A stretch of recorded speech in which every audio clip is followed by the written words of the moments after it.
नमस्कार मित्रांनो, स्वागत आहे तुमचं फन फिल्मी Marathi presents great Marathi films या सिरीजमध्ये.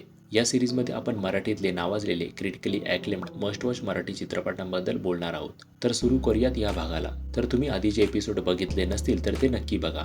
आजच्या एपिसोडमध्ये आपण बोलूया पाठलाग या चित्रपटाबद्दल. पाठलाग हा चित्रपट 1964 साली प्रदर्शित झाला होता. हा चित्रपट जयंत देवकुळे यांच्या आशा परत येते या कादंबरीवर आधारित आहे. या चित्रपटाची पटकथा, संवाद आणि गीते गदी माडगुळकर यांनी लिहिली आहेत. या चित्रपटात मुख्य भूमिकेत आहेत भावना, काशीनाथ घाणेकर.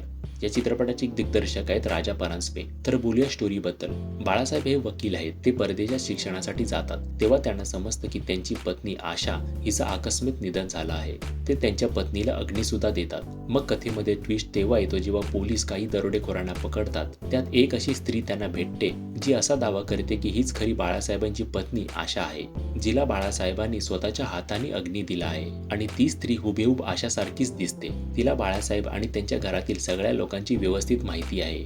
पण एक मेलेली व्यक्ती परत जिवंत कशी होऊ शकते, हे कोड काय आहे हे पाहण्यासाठी तुम्हाला हा सुंदर चित्रपट पाहावा लागेल. आता बोलूया अशा पॉइंट्स बद्दल ज्यामुळे हा चित्रपट खास ठरतो. तसं मराठीत सस्पेन्स थ्रिलर चित्रपट कमीच बनले आहेत, पण त्यावेळी असा उत्कंठावर्धक, संभ्रमात पाडणारा चित्रपट मराठीत बनला होता याचं कौतुक वाटतं. चित्रपटाची मांडणी सुद्धा आपल्याला गुंतवून ठेवते. जेव्हा जेव्हा आशा आणि बाळासाहेब यांमधील संभाषण होतं तेव्हा आपण पण संभ्रमात पडतो की हे कसं शक्य आहे. आशा तर मेली आहे ना, मग ह्या स्त्रीला इतकं सविस्तर बाळासाहेबांबद्दल कसं माहीत. आणि ज्याप्रमाणे ह्या कथेत बारकावे टिपले आहेत, मग ते डायरीचा वापर असू दे किंवा पत्रलेखन असू दे किंवा तीळ दाखवणं, ते सगळं कमाल वाटतं. त्यात कोर्टरूम ड्रामा आहे, त्यामुळे आपली उत्सुकता शिगेला असते. हेच या चित्रपटाचं विशेष. अजून एक पॉइंट म्हणजे अभिनय. भावना आणि काशीनाथ यांची केमिस्ट्री फार सुंदर दिसून येते.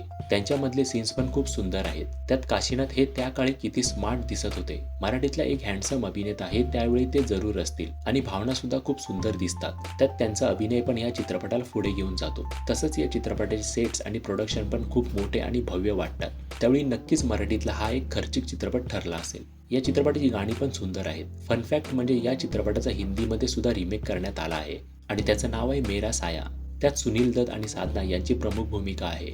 अजून एक म्हणजे त्यावेळी या चित्रपटाला नॅशनल अवॉर्ड सुद्धा मिळाला होता. तर पाठलाग हा चित्रपट नक्की बघा. यूट्यूबवर 3 पार्ट्समध्ये हा चित्रपट उपलब्ध आहे. त्याची लिंक आम्ही डिस्क्रिप्शनमध्ये नक्की देऊ.